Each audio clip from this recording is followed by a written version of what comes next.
नमस्कार जय जगन्नाथ पिलाने। तो आज आम द्वितीय श्रेणी पाठ नंबर 8 विषय को आम आलोचना करवा। तो पाठ नंबर 8 विषय हूँ सुंदर आम घर।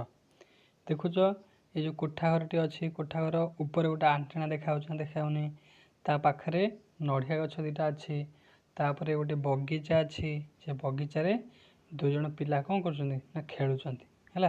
तो आम यही सुंदर घर विषय टी आम आज पढ़ा देखा आधे कौन सब वर्णना है। प्रथम आगे कविता पढ़ी तुम भल भाव मन दे शुणव तापर जाए तुमको बुझेदेवी। आमे जो घरे रहू सी भारी सुंदर धूली अड़ंदू न थाए बड़ सफा सुतर जाति जाति मंदार रे हसे आम बगीचा निरीमल परिवेश चारिआड़ फरचा घरटी आमर अच्छी नई बंध कड़े अपराजितार लता माड़ी थाए बाड़े पढ़ापढ़ी सारी दे भाई बंधु मेलरे आनंदरे खेल खेलु नीति संज बेलरे सुंदर घर को आमे करुना तो असना आनंदरे थाउ सदा मन मारी बसुना।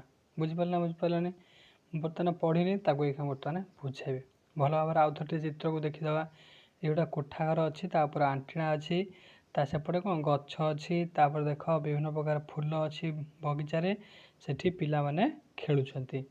ताल देख आमे जो घरे रहू सी भारी सुंदर ये घर सुंदर देखा देखा जाऊनी देख भल भाव सुंदर देखा देखाऊनी बढ़िया देखा आमे जो घरे रहू भारी सुंदर बढ़िया देखा जाए धूली अड़ंदू न थाए बड़ सफा सुतर सेठी कौन प्रकार अलिया आवर्जना ये सब न थाए पूरा सफा सुतर घर जाति जाति मंदार रे हसे आम बगीचा निरीमल परिवेश चारिआड़ फरचा जाति जाति मंदार जमी देखुच नालिया मंदार ये अच्छी सेपटे गोटा मंदार अच्छी विभिन्न प्रकार मंदार फूल फुटी बहुत फर्चा देखा आम बगीचा जाति जाति मंदार रे हसे आम बगीचा निरीमल परिवेश चारिआड़े फरचा चारिआड़े पूरा फर्चा फर्चा से कौन कर दिन पिला ये खेलुंट बुझिपारे तापर कौच घरटी आमर अच्छी नई बंध कड़े अपराजितार लता माड़ी थाए बाड़े आम घर कौटी अच्छी नई बंधर कड़े अच्छी से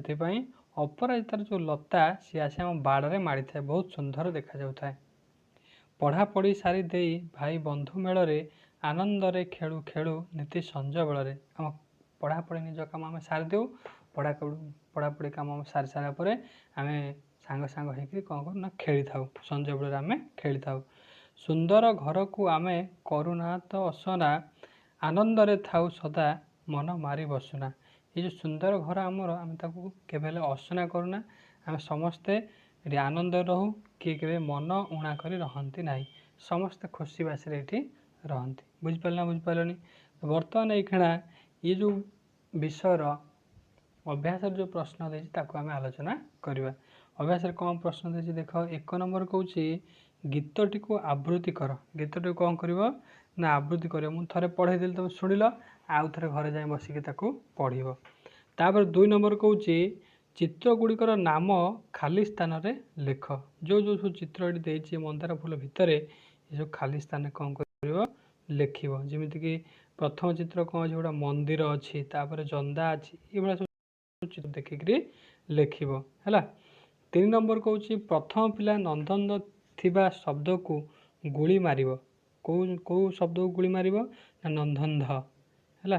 तापर द्वितीय पिला नंदन थिबा शब्द को आंकुड़े टाण नंदन हूँ पेट्रे कार नंदन ता भितर किसी है जमीक फांद फांद हूँ नंदन नंदन है आंकुड़े कौन कर टाण अंधार से गुड़ी मार बुझिपारे जोटा नंदन थी गुड़ी मार आंकुड़े कौन कर टाण जोटा खाली नंदन बुझिपार 15 नंदन आंकुड़े टाण हम रजनीगंधा नंदन गुड़ी मार है।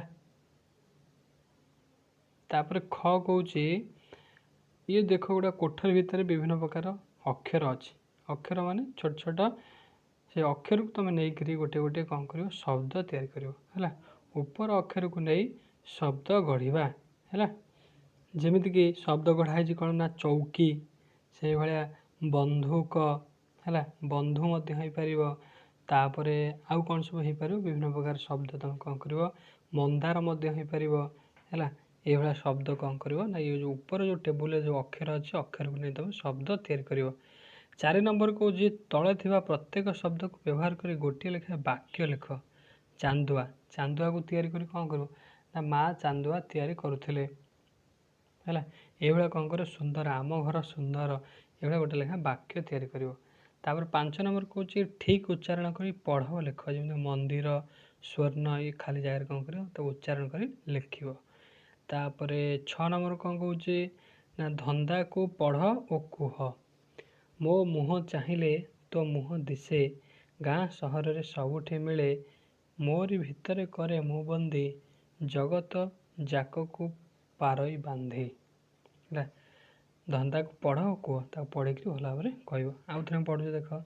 ମୋ ମୁହଁ ଚାହିଁଲେ ତୋ ମୁହଁ ଦିଶେ, ଗାଁ ସହରରେ ସବୁଠି ମିଳେ, ମୋରି ଭିତରେ କରେ ମୁଁ ବନ୍ଦୀ, ଜଗତ ଯାକକୁ ପାରଇ ବାନ୍ଧି। ହେଲା।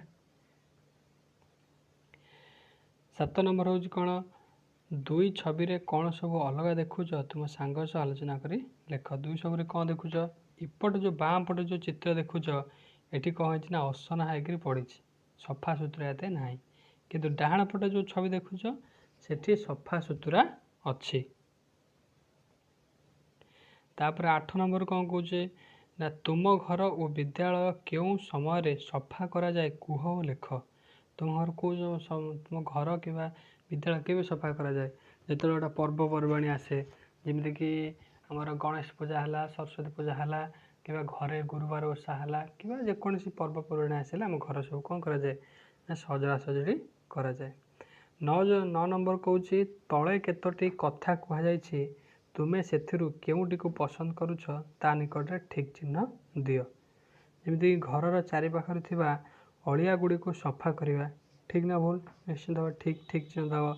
ଅଳିଆ ଗୁଡ଼ିକୁ ଘର ନିକଟରେ ଗଦା କରିବା, ଏଇଟା ପୁରା ସମ୍ପୂର୍ଣ୍ଣ ଭୁଲ। ଏଇଭଳି କ'ଣ କରିବ, ଠିକ୍ ଚିହ୍ନ ଭୁଲ ଚିହ୍ନ ମାରିବ।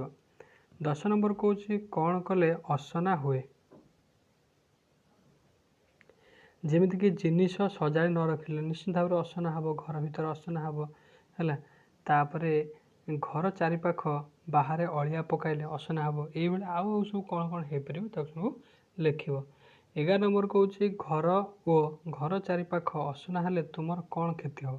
ଆମକୁ ରୋଗ ହେବ, ଝାଡ଼ା ହେବ, ବାନ୍ତି ହେବ, ମଶା ଗୁଡ଼ା ଅଧିକା ବଢ଼ିବେ, ଯାହାଫଳରେ କି ଜ୍ୱର ମଧ୍ୟ ହେଇପାରେ, ବିଭିନ୍ନ ପ୍ରକାର କ୍ଷତି ମଣିଷଙ୍କର ହେବ। ତାପରେ 12 ନମ୍ବର କହୁଛି ତୁମେ କଦଳୀ ଖାଇସାରିବା ପରେ ଚୋପାକୁ କେଉଁଠି ପକାଇବ, ରାସ୍ତାରେ ପକାଇବ ନା ଡଷ୍ଟବିନ୍ରେ ପକାଇବ। ଡଷ୍ଟବିନ୍ରେ ତୁମେ ପକାଇବ। ବୁଝିପାରିଲନି। ତ ଏଇଟା ଥିଲା ତୁମର ପାଠ ନମ୍ବର 8। ଆମେ ନେକ୍ସଟ କ୍ଲାସ୍ରେ ପାଠ ନମ୍ବର 9କୁ ଆଲୋଚନା କରିବା। ଠିକ୍ ଅଛି, ଧନ୍ୟବାଦ, ଜୟ ଜଗନ୍ନାଥ।